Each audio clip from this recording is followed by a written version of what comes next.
It began not with tanks or soldiers, but with a sketchbook. Long before Adolf Hitler became the dictator whose name would echo through the darkest chapters of history, he was a quiet, awkward boy who wanted nothing more than to be an artist. In the early 1900s, young Adolf walked through the cobbled streets of Vienna with dreams far removed from politics. He admired the grand architecture, the paintings that filled the museums, and the statues that adorned the city's plazas. Art, for him, was perfection, order, beauty, control. Everything he didn't have in life. But Vienna was cruel to dreamers. Twice he applied to the Academy of Fine Arts, twice he was rejected. His portfolio was considered weak, his human figures lifeless. One examiner bluntly told him that his talent was more architectural than artistic. That one rejection changed everything. The boy who loved paintings began to hate the people who owned them, the wealthy Jewish art dealers, the professors, the critics. His failure hardened into resentment. By the time he was living in homeless shelters, selling cheap sketches to tourists, the dream of being an artist had already twisted into something darker, a desire for revenge against a world that had dismissed him. Years later, when Hitler rose to power in 1933, he had not forgotten the art world that had once rejected him. Now, with armies at his command, he began to see Europe itself as his blank canvas, one that he would repaint according to his own taste and ideology. Art was no longer just beauty, it was power. In his speeches and conversations, Hitler often claimed that true German art had been corrupted by modern, degenerate movements like Cubism and Expressionism.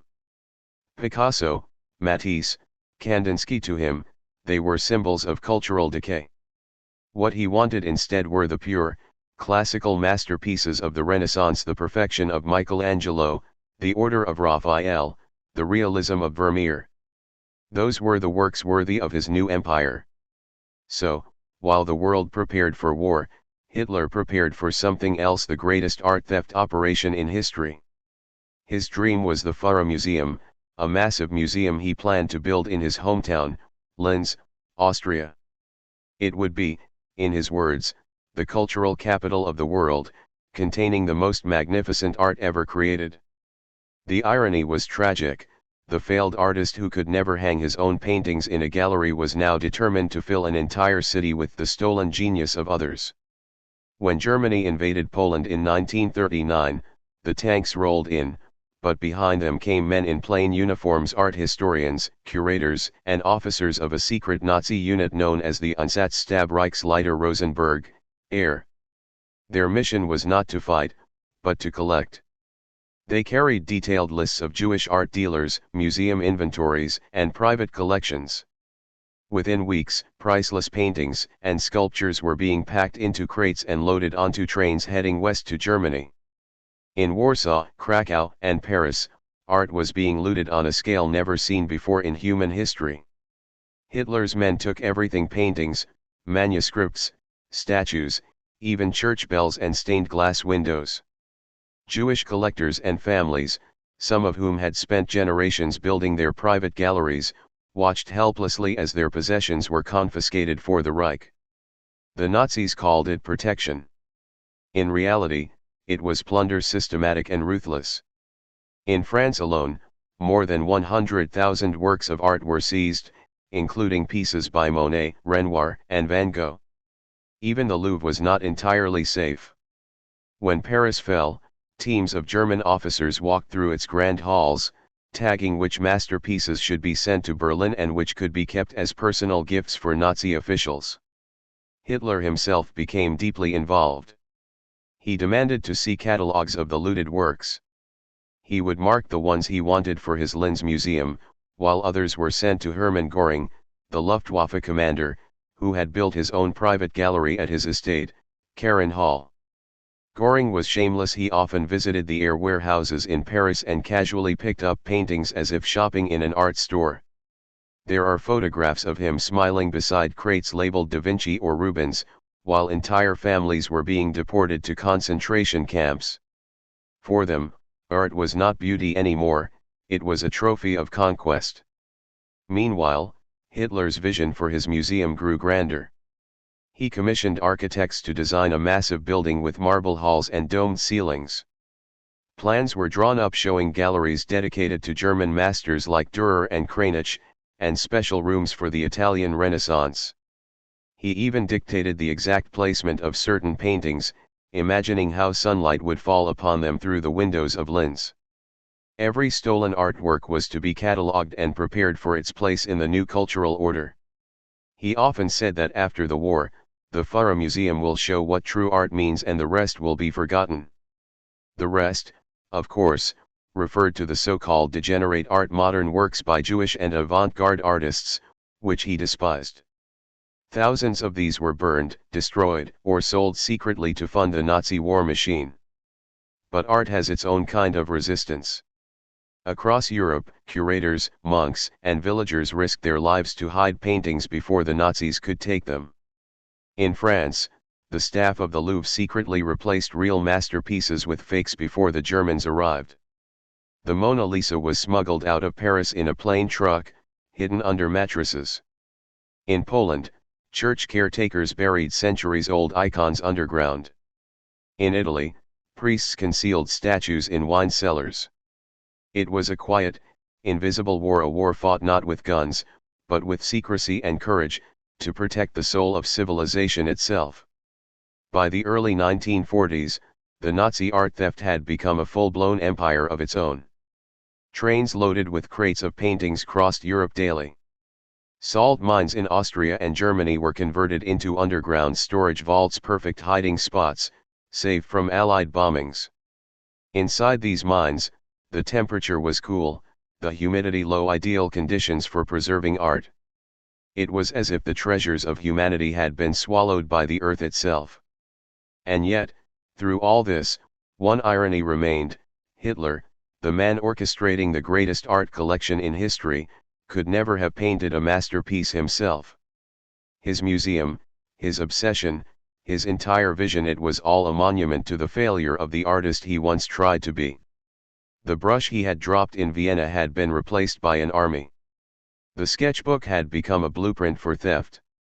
As the war raged on, Europe's cathedrals, castles, and galleries stood empty, their walls bare, their frames ghostly outlines of what once hung there. And deep inside his bunker, Hitler kept dreaming of his museum in Linz, the one he would never live to see. Because while his armies conquered cities, the spirit of art and those who loved it was already planning to fight back. The shadow over Europe's colors. By the time Hitler's armies spread across Europe, art had become a silent prisoner of war. Behind the thunder of tanks and the echo of marching boots, another kind of invasion was unfolding, quieter, but just as ruthless. It was not cities being bombed this time, but museums being emptied. The Nazi regime had turned cultural plunder into an organized system, and Europe's artistic soul was its prime target. When Paris fell in June 1940, the world's cultural capital turned into a warehouse of stolen beauty. German officers walked through the city's grand avenues not as conquerors, but as collectors. The Jeu de Paume Museum near the Louvre became the central sorting hub for all looted art in France. Paintings arrived daily in wooden crates marked with family names: Rothschild, Wildenstein, Alphonse, wealthy Jewish collectors whose homes had been stripped bare. Nazi experts, many of them former curators themselves, unpacked each piece, recorded it, photographed it, and then sent it off to Germany. The efficiency was chilling, it was bureaucracy serving greed. The walls of the Jeu de Paume soon looked like a gallery of ghosts. Masterpieces by Vermeer, Renoir, and Van Gogh leaned against each other, waiting to be claimed by men who had no right to them. The director of this operation, Hermann Göring, visited often, dressed in his immaculate uniform and dripping with medals. He would stroll down the corridors with a cigar, pointing at paintings he wanted for his mansion. "This one for Karen Hall," he would say casually, choosing a Rubens or a Rembrandt the way someone might choose wallpaper. To him, beauty was just another luxury, like champagne or fur coats. Outside those walls, the human cost of this looting was staggering. Jewish families who had once lived surrounded by priceless art were now being deported to camps. Their possessions, labeled and numbered, traveled to Germany long before they did. The Nazis called it cultural cleansing, their attempt to erase Jewish identity not only from life, but from history itself. Art was more than decoration, it was memory. To destroy it was to destroy evidence that another world had ever existed. In occupied Poland, the same pattern unfolded on a massive scale. The Nazis targeted not only private collections but also entire national museums. In Krakow, Leonardo da Vinci's Lady with an Ermine was taken from the Czartoryski Museum and personally approved by Hitler for his future museum in Linz. In Warsaw, priceless manuscripts, altarpieces, and sculptures were crated up and shipped to Germany. Churches were stripped of their icons, their gold melted down. Even the tombs of kings were looted for jewels. The cultural identity of Poland was being systematically dismantled, piece by piece. Germany's obsession reached absurd levels. Art squads followed the army wherever it went: France, Belgium, Holland, Italy, Greece. When the Wehrmacht entered Florence, officers immediately sought out the Uffizi Gallery. They catalogued every Botticelli, every Titian, while outside, air raid sirens wailed. Soldiers carried paintings out of palaces while civilians fled with their children. In Belgium, the Ghent altarpiece, one of the most important works of Christian art, was disassembled and packed into crates, bound for Hitler's museum. Each painting had a destination, a role to play in the cultural empire the Führer imagined would last 1,000 years. But art has always attracted those who love it as much as those who wish to possess it. In France, one woman fought back from within. Rose Valland, a quiet curator at the Jeu de Paume, pretended to be an obedient employee. The Nazis believed she didn't understand German. In truth, she understood every word. Secretly, she kept detailed notes of every stolen painting, its origin, and where it was being sent. Her handwritten lists would later become the foundation for the Allied recovery effort. For years, she risked her life every single day, quietly documenting crimes under the noses of men who would have shot her for it. Meanwhile, across the Channel, the Allies were beginning to understand the scale of the theft. British intelligence intercepted reports describing entire trainloads of art moving toward Germany. In Washington, museum directors and scholars started compiling information about missing works. But with the war still raging, little could be done to stop it. Each time a city fell, another vault of beauty disappeared behind Nazi lines. Back in Germany, the plundered art was hidden away with almost religious care. The salt mines of Altaussee and Merkers became enormous underground galleries. The conditions were perfect: cool, dry, and safe from bombings. Deep inside these tunnels lay crates stamped with the names of history's greatest artists. The Mona Lisa, the Ghent altarpiece, Michelangelo's Madonna of Bruges, all buried under the earth like ancient treasure. Nazi guards stood watch day and night.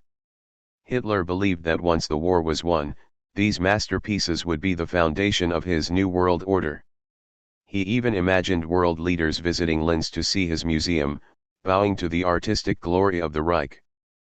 But outside his fantasies, Germany was beginning to crumble. Allied bombers were destroying cities faster than the Nazis could evacuate them. In Berlin, museum directors panicked as their collections were packed into trucks and driven to the countryside. In Munich, air raids forced curators to hide art inside mountain bunkers. There was a bitter irony in it all: the same regime that burned modern paintings as degenerate now treated old masterpieces like holy relics, desperate to save them even as millions of human lives were lost. And yet, for all their control, the Nazis could not silence the quiet defiance spreading across Europe. Museum workers, villagers, and clergy formed secret networks to protect art from seizure. In Italy, monks hid statues behind false walls. In France, entire communities helped move sculptures into barns and caves. They believed that saving art meant saving civilization. A rebellion fought not with bullets, but with loyalty to beauty and truth. One French curator later said, They took our country, but they will not take our soul. By 1944, the tide of war had turned. As the Allies pushed back across Europe, they began uncovering clues: abandoned trucks filled with paintings, train manifests listing stolen works, warehouses stacked to the ceiling with crates. American and British commanders realized that this was not just about winning the war, but about saving the cultural heritage of humanity. Quietly, they began assembling a team of historians, architects, and soldiers to track down what the Nazis had stolen. It was a mission unlike any other, a war to reclaim beauty itself. In the fading light of that collapsing empire, as Hitler ranted from his bunker about the downfall of civilization, his dream museum was already doomed. The masterpieces he had stolen would never hang in Linz. The same paintings he once believed would immortalize his power would soon become evidence of his madness. Europe's colors, once shrouded in shadow, were beginning to fight their way back toward the light. Art in the shadows. The war was collapsing, but deep beneath the surface of Europe, the ghosts of its beauty were still alive, hidden away in darkness. In the cold belly of mountains, behind sealed doors and under layers of rock and dust, the world's greatest masterpieces lay trapped, waiting for a future that no one could yet see. The salt mines of Altaussee in Austria were among the most secret places in the Third Reich. To outsiders, they looked like ordinary mining tunnels, damp and silent.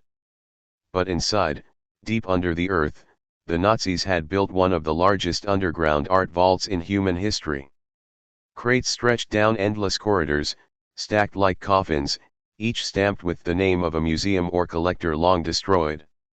The air smelled of salt and wood, and when the electric lights flickered, golden frames glinted like ghosts. Hidden among them were paintings worth more than entire cities: Vermeer's The Astronomer, Michelangelo's Madonna of Bruges, the Ghent altarpiece, and thousands more. As Allied bombers tore across German skies, Hitler's empire was physically shrinking, but his obsession with art only grew. He issued frantic orders: no art must fall into enemy hands. Entire convoys were rerouted to bury stolen works deeper into mountains. Mines in Merkers, Siegen, and Altaussee became secret cathedrals of stolen culture. Inside, Nazi curators in long coats worked quietly, logging every crate, polishing marble statues, wrapping canvases in linen as if caring for living things. They were preserving beauty for a world their own bombs were destroying.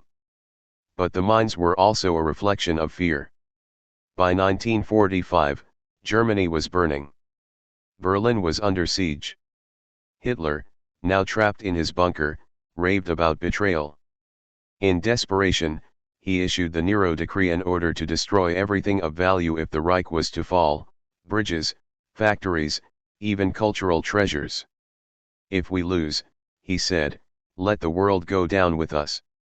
The men guarding the art understood what that meant. In Altaussee, explosives were brought in. Mines were rigged with dynamite. Hitler's orders meant that the entire vault, the accumulated glory of Western civilization, could be obliterated in a single blast. But not everyone agreed. Inside the mines were also men who, despite their loyalty to the Reich, could not bring themselves to destroy what they knew was irreplaceable. One of them was the mine director, Otto Hogner, who secretly delayed the demolition. Local miners, too, risked execution to protect what lay beneath their feet. They defied the SS, sabotaged the explosives, and quietly informed the Austrian resistance. They believed that even if Germany was doomed, the art must survive. It was the last act of conscience in a war gone mad. While this hidden drama unfolded underground, Allied soldiers were pushing through the ruins of Europe. The Nazis were retreating, leaving behind trails of destruction: burned towns, bombed bridges, and empty museums. But among those soldiers were men with a different mission. They weren't there to capture cities, they were there to capture history. They called themselves the Monuments, Fine Arts, and Archives Section, or, simply, the Monuments Men. Architects, museum curators, professors, and art historians dressed in army uniforms, they carried maps and cameras instead of rifles. Their orders: find the stolen art before it disappeared forever. Information began trickling in. A suspicious convoy spotted near a mine, a warehouse filled with crates marked Reich property, a German officer caught with a stolen sculpture. Every clue pointed to something much larger than anyone had imagined. When American troops entered the Merker salt mine in April 1945, they found rooms piled with gold bars, currency, and hundreds of paintings. The photographs taken there look almost unreal, soldiers standing among mountains of treasure, faces lit by flashlights, eyes wide with disbelief. But Merker's was only the beginning.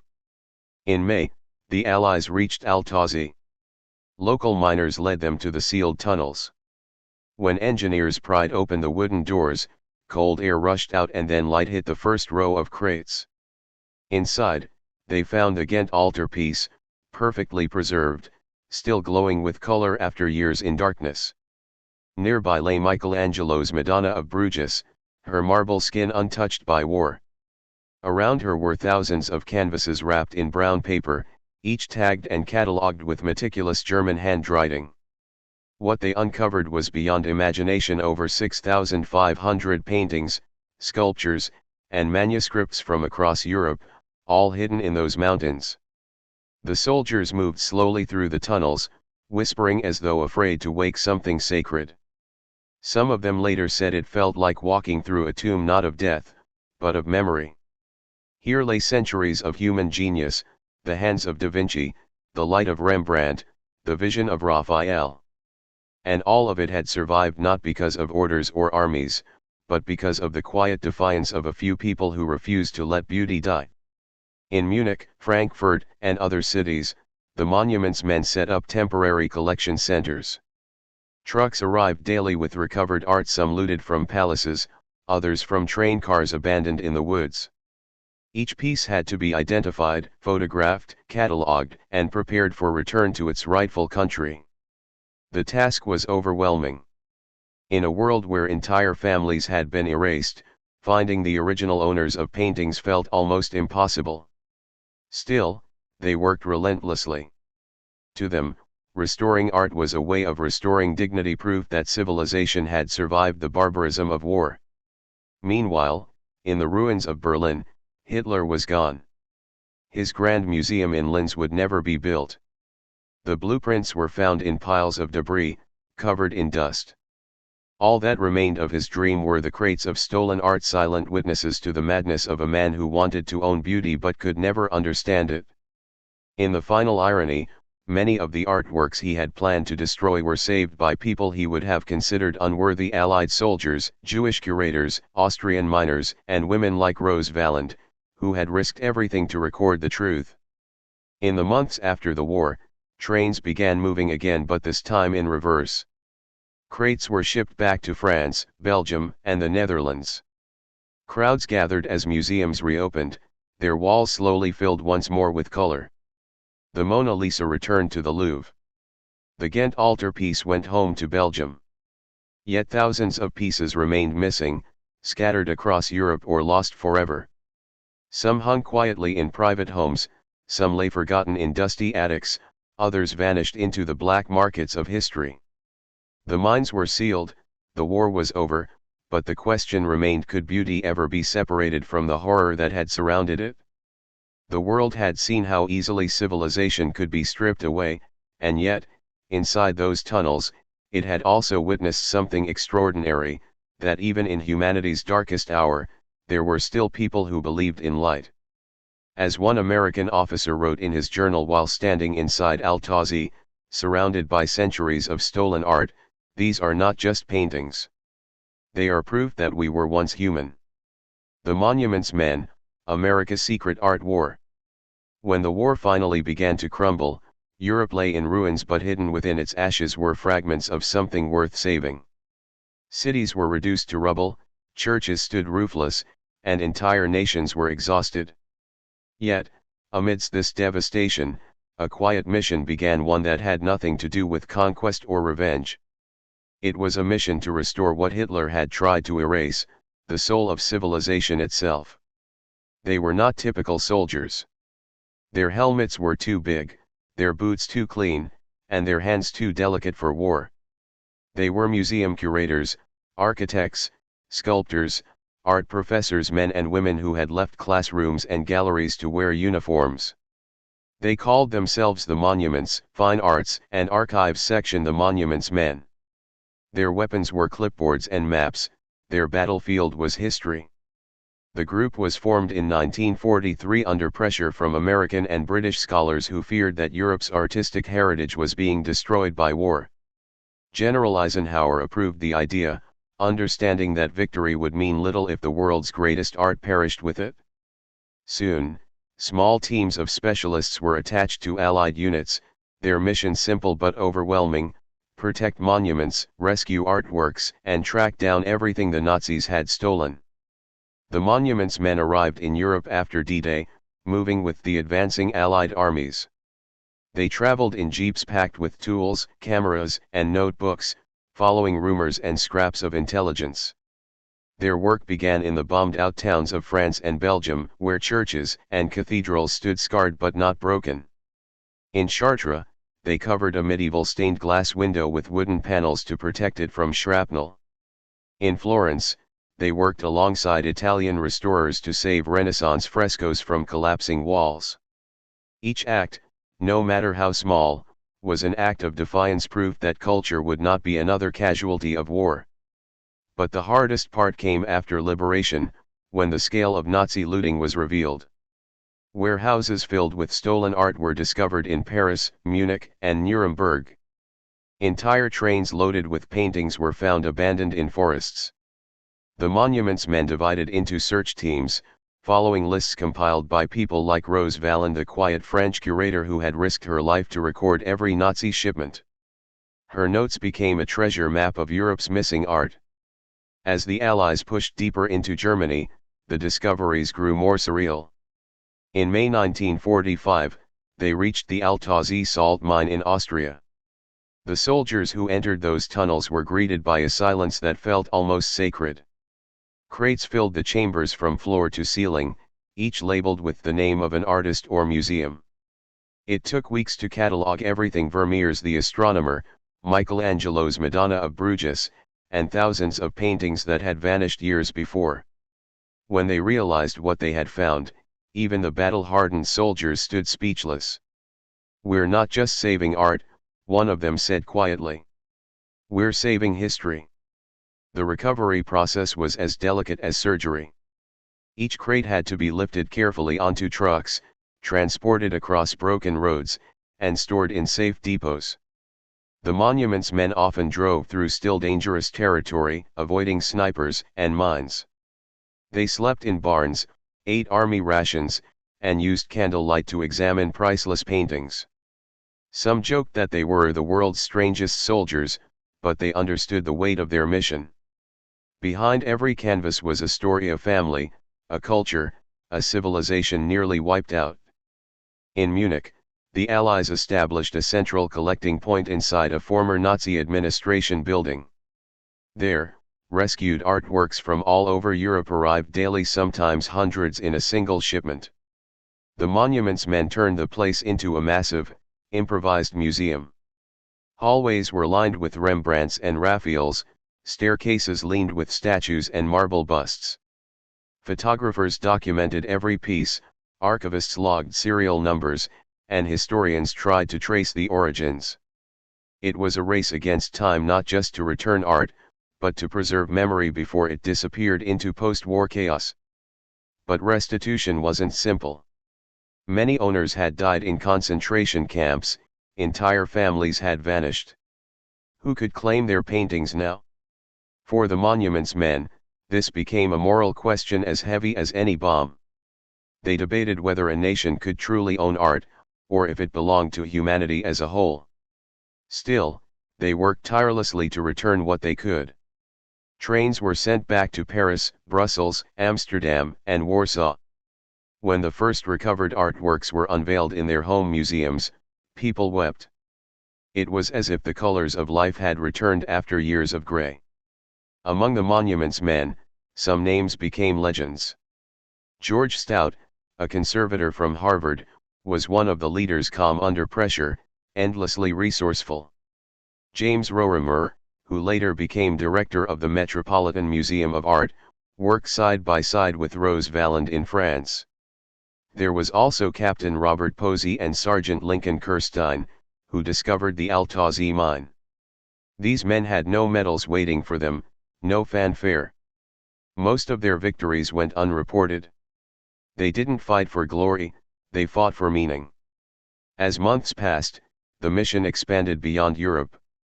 The monuments men uncovered caches in Italy, Austria, and even the Czech countryside. They found stolen torahs, musical instruments, and entire libraries. Every recovery felt like a small resurrection. By 1946, they had helped return over 5 million cultural objects, paintings, books, statues, altarpieces, tapestries to their rightful homes. It was the largest cultural rescue operation in human history. Yet, not all stories had happy endings. Thousands of artworks remained missing, lost, destroyed, or hidden by fleeing Nazis. Some pieces resurfaced decades later in private collections or auction houses. Each time one was found, it reignited the ghosts of that dark time. Even today, investigators continue the work that began with those unlikely soldiers in 1944. Their legacy lives on in every recovered painting, every museum label that reads "Returned after World War II." The monuments men left Europe quietly.